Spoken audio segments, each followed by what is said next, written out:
بسم الله الرحمن الرحيم. الحمد لله رب العالمين، وبه نستعينه على أمور الدنيا والدين، وصلى اللهم على سيدنا محمد النبي الأمين وعلى آله وأصحابه أجمعين. السلام عليكم ورحمة الله وبركاته.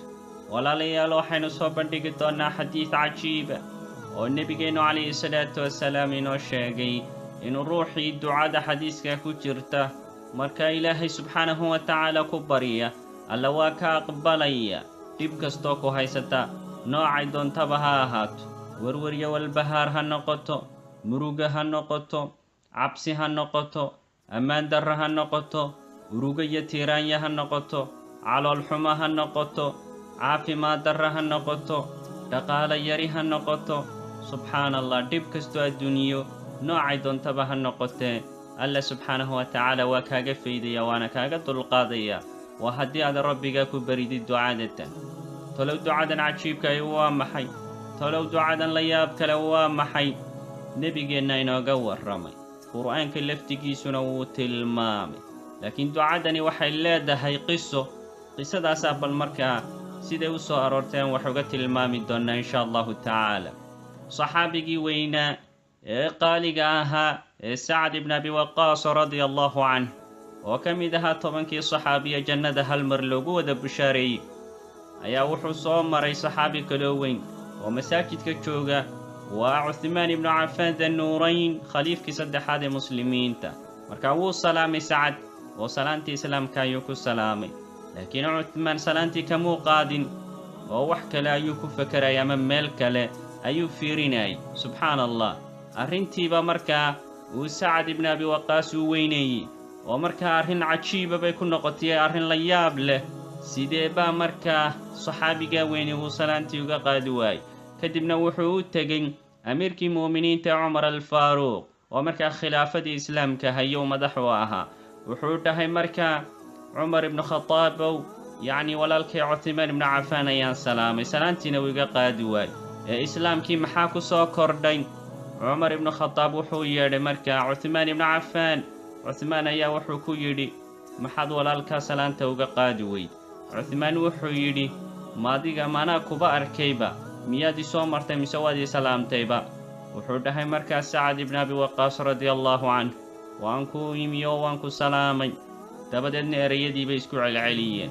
calaa kulli xaal markii dambe ayuu cuthmaan ibnu cafaan wuxuu dhahay, haa waad i soo martay, iminkaan xasuustay, laakiin wax kale ayaan ku fakarayay oo qalbigaygiiyo ishaydaba daboolay.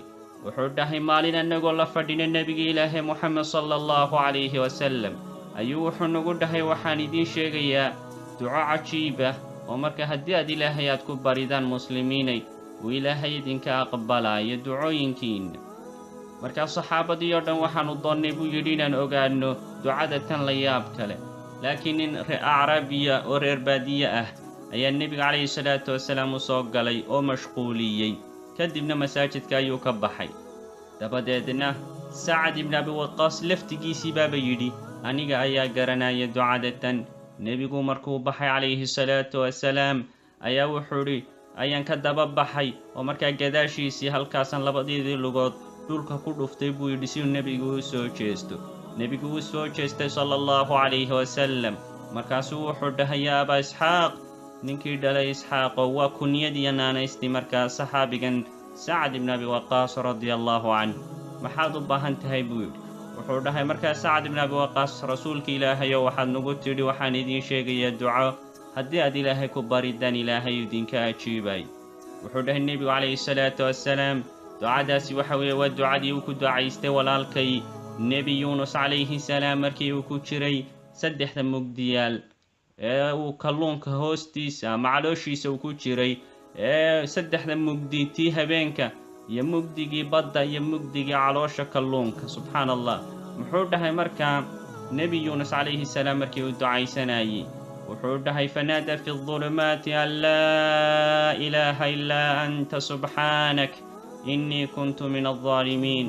nebiguna wuxuu idhi calayhi salaatu wasalaam, ducadaasi waxa weeye laa ilaaha ilaa anta subxaanak innii kuntu min aldaalimiin. waa taas ducada ilaahay subxaanahu wa tacaala ruux kastoo ku barya uu ka ajiibo uuna ka aqbalo, dhib kastoo haysatana uu kaga dulqaado uuna kaga faydo insha allah. waxaa kaloo axaadiiskan iyo ducadan ku soo arooray axaadiis tiro badan oo tilmaamaya xitaa inuu allah subxaanahu wa tacaala uu ducadan uu ku farxo uuna ku qoslo. qosolka ilaahay iyo farxadda ilaahayna waa mid u cuntanta, mid la mid ah noolihiisa maahe, waa mid ku habboon rabbigeen subxaanahu wa tacaala.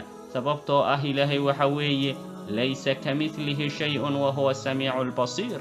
wax u dhigmaa ma jiraan, waana maqlaha maqla wax kasta, waana arkaha arka wax kastaba. alle subxaanahu wa tacaala ducadan wuu ku farxaa oo wuxuu dhahaa addoonkaygii wuxuu ogaaday in cid kaloo u dembi dhaafaysa aanay jirin aniga mooyaane, wuuna ugu dembi dhaafaa ciddii dhib ay haysatana dhibtaas ayuu alle kaga faydaa. marka walaalayaal, haddii ay dhib ku haysato ama marka aad muraad aad rabtid, ducadan in badan ku celceli, in badan ku celceli. sababtoo ah waxaa jirta boqolaal qiso oo qof kasta oo dhib uu haystay uu ku tilmaamayo markii uu ducadan ilaahay subxaanahu wa tacaala markaa uu ku bariyey uu ilaahay dhibtii kaga dulqaaday, waxyaalihii muraadkooda ahaana ayagoo khayr ah oo san uu siiyey ayaa markaa dad badani ay kuu sheegayaan oo ay ku tilmaamayaan. dabcan dee ilaahay baaba kuu sheegayo, waa ka qur'aanka ku leh markuu nebi yuunus calayhi salaam ducada uu ka dhex yidhi calooshii kalluunka, ayuu alle wuxuu yidhi subxaanahu wa tacaala fanajaynaahu min alghammi. markaas ayaan ka dulqaadnay oo aanu ka korinoo ka badbaadinay nebi yuunus dhibtii iyo warwarkii hayay iyo walbahaarkii. wakadaalika nunji lmu'miniin, sidaas oo kalena waxaan u badbaadinaynaa mu'miniinta iyo kuwa markaa ducadatan ilaahay subxaanahu wa tacaala ku barya. ilaahay baanu ka baryaynaa subxaanahu wa tacaala inuu inaga yeelo kuwa ilaahay ducadan iyo ducooyinka kaleba uu ka aqbalo, una dembi dhaafo, dhibta iyo adduunyada ku haysatana uu ka faydo, uuna ka dulqaado, uuna ka badbaadiyo dhibta adduunyo iyo dhibta aakhiraba. هذا والله أعلم وبالله التوفيق، والسلام عليكم ورحمة الله وبركاته، وصلى الله على سيدنا محمد.